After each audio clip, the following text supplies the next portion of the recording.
Happy independence day. আজকে স্বাধীনতা দিবস। আজকে আমাদের ভারতবর্ষ স্বাধীন হয়েছে। হ্যাঁ, আমাদের ভারতবর্ষ তো স্বাধীন হয়ে গিয়েছে। আমাদের ভারতবর্ষের থেকে তো ওই ইংরেজগুলো চলে গিয়েছে, কিন্তু আমরা কি কোনোদিনও স্বাধীন হয়েছি? ভারতবর্ষের প্রত্যেকটা মানুষ কোনোদিনও স্বাধীন হয়েছে? আমরা কি ভারতবর্ষের উপর কোনো দায়িত্ব কর্তব্য পালন করেছি?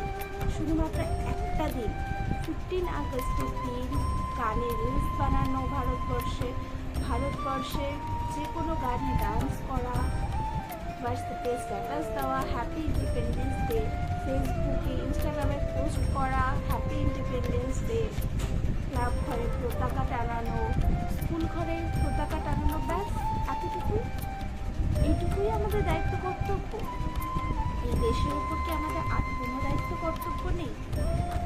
আরজিকর হসপিটালে ঘটে যাওয়া সেই মেয়েটার কথাটা ভাবুন।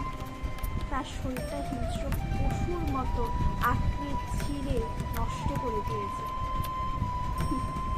আর এখন আমরা আন্দোলন করছি জাস্টিসের জন্য।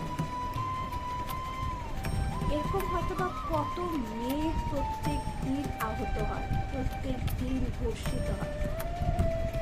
কতজন আছে মুখ ফুটে বলে, কতজন আছে লজ্জায় বলতে পারে না, কতজন আছে ভয়ে বলতে পারে না।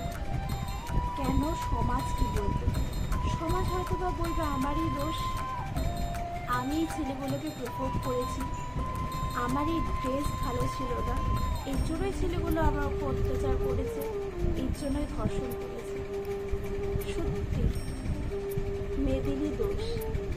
আমাদের শরীরটা কি এতটাই সস্তা?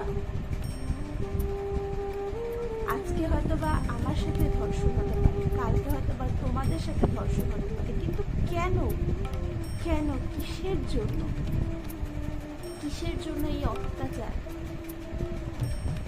আজকে কয়েকদিন আগে আমি এই ভিডিওটা দেখেছিলাম যে একটা ছোট বাচ্চা নার্সারিতে পড়ে, তাকে ধর্ষণ করা হয়েছিল স্কুল ভ্যানের মধ্যে। ওর কি দোষ? ও তো ধর্ষণ মানেও জানে না। ওর জীবনটার কি হবে? এত ছোট বাচ্চা, ওর জীবন তো বড় হতে হতেই শেষ হয়ে যাবে। আর তার শাস্তি কি শুধুমাত্র ফাঁসি? তার শাস্তিটা এমন হওয়া উচিত যাতে ওই পশুগুলা ধর্ষণ করার আগে 100 বার না 1000 বার ভাবে যে আমি কি করছি, আমার শাস্তি কি হওয়া উচিত। কিন্তু এটা কে বোঝাবে? এটা কে বুঝবে? আমরা জাস্টিস পাওয়ার জন্য উঠে পড়ে লেগেছি, আন্দোলন করছি। হয়তোবা আজকে বন্ধ হবে কলকাতায়, কিন্তু অন্য জায়গায় ঠিকই হবে, প্রত্যেক দিন হচ্ছে। সত্যি আমরা হয়তোবা কোনোদিনও বন্ধ করতে পারবো না। কেন জানো? কারণ আমাদের পথটাই আলাদা, আমাদের জাস্টিসের পথটাই আলাদা। ওরা হয়তোবা ভাবে আমাদের জীবন তো এমনিতেও শেষ হবে, আমাদের তো মরতেই হবে, তার থেকে ভালো আমরা আগেই মরে যাই ফাঁসি হয়ে। সত্যি তাদেরকে তরপায় মারা উচিত, যাতে ওই একটা মেয়ের কষ্টটা ওরা বুঝতে পারে যে কতটা কষ্ট করেছিল ওই মেয়েটা। সত্যি আমি এখন হয়তো বা লজ্জিত এই ভারতবর্ষে একটা মেয়ে হয়ে। সত্যি আমি লজ্জিত আমি মানুষ হয়ে জন্মেছি বলে।